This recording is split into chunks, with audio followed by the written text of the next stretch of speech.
আসসালামু আলাইকুম। আশা করি আপনারা সবাই ভালো আছেন। তো আজকে যে ভিডিওটা সেটা হচ্ছে বিচ্ছেদ মন্ত্র, এগুলো কালী মন্ত্র। কালী মন্ত্র এগুলোর মাধ্যমে আপনারা কাজগুলো করতে পারেন। তো মন্ত্রটা আমি পড়ে শোনাইতেছি, মন্ত্রর নিয়ম কারণও আমি বাতায় দেব। প্রথমে মন্ত্রের নিয়ম কারণটাই আগে বাতায় দেয় যে কিভাবে আপনারা কাজটা করবেন। সর্বপ্রথম নিয়ম হচ্ছে শ্মশানের ভাঙা টুকরা 3 প্রকার তিতা, 3 বাড়ির ঝাড়ুর কাঠি একত্র করে 2টি পুঁটুলি বানিয়ে চলাচলের পথে পুঁতে দিবে।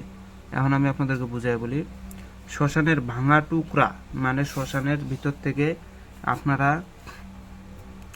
মাঝে মধ্যে লক্ষ্য করে দেখবেন যে ঝাড়ু পাওয়া যায়, মাঝে মধ্যে দেখবেন যে দিয়ার পাওয়া যায় অর্থাৎ প্রদীপ পাওয়া যায়, তারপর ওই হাড়ির টুকরাগুলো পাওয়া যায়, হ্যাঁ, তারপর শ্মশানের কয়লাও পাওয়া যায়, শ্মশানের ভিতরে দেখবেন যে হাড়হাড্ডির টুকরাগুলোও পাওয়া যায়।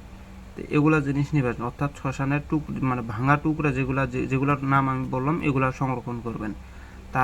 তারপরে সংরক্ষণ করবেন 3 প্রকারের তিতা, 3 প্রকারের তিতা সংরক্ষণ করবেন, 3 বাড়ির ঝাড়ুর কাঠি সংরক্ষণ করবেন। কইরা এই সমস্ত জিনিসকে একত্রিত করিয়া বাঁশের যে চুঙ্গি হয়, বাঁশের একটা চুঙ্গি বানিয়ে নেবেন। অবশ্যই যদি মানে যার বাড়িতে আপনি ফেলাবেন সে যদি মেয়ে হয় তাহলে বাঁশের চুঙ্গি বানাবেন, মাকলা বাঁশের।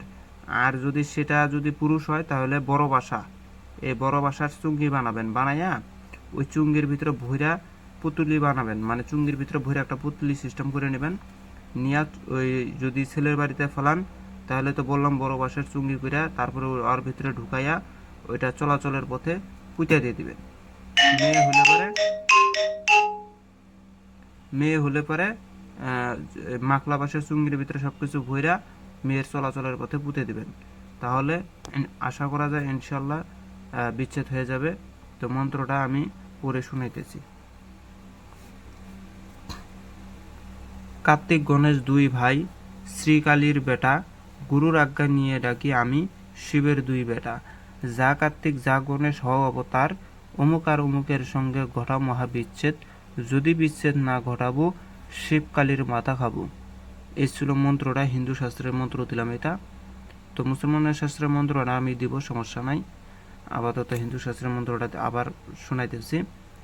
ওং তৎসৎ কালীর ওং তৎসৎ কার্তিক গণেশ 2 ভাই, শ্রীকালীর বেটা, গুরুর আজ্ঞা নিয়ে ডাকি আমি শিবের 2 বেটা। যা কার্তিক যা গণেশ হও অবতার, অমুকার অমুকের সঙ্গে ঘটা মহাবিচ্ছেদ, যদি বিচ্ছেদ না ঘটাবো শিবকালীর মাথা খাবো। এই ছিল মন্ত্রটা।